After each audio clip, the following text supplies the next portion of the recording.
favorite ba kayong mga horror film na paulit-ulit yung pinapanood or wish nyo na sana naging cast kayo?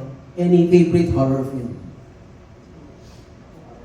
Ako po yung feng shui talaga. Kasi dahil po sa feng shui nung bata ako, nagka-UTI ako. Nagpipigil talaga akong umihi. Chris Aquino. Oo, kumbaga dalan-dala ako dati dahil yun talaga nakakatakot.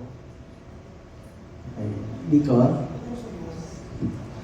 Ako dalawa, The Ring saka Shatter.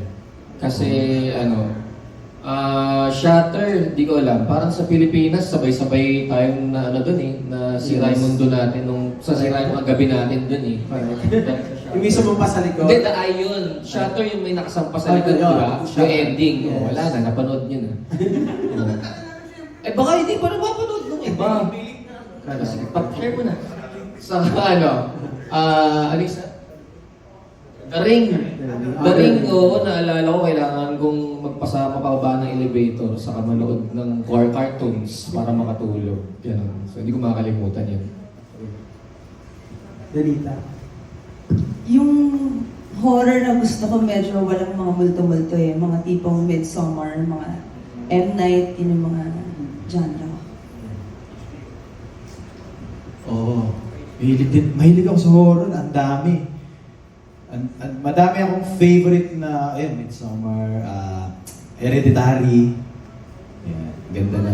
So yung mga ganong klase yung, hindi lang basta screaming horror. Gusto ko yung mapag-iisip ka, tapos nagtitrigger sa utak mo kung anong mangyayari. Yun. Pero dun sa tanong na sasagutin ko na, ano yung horror movie na sa tingin mo, sa tingin ko, pwede akong makas or gusto Yes, ko makas? yes.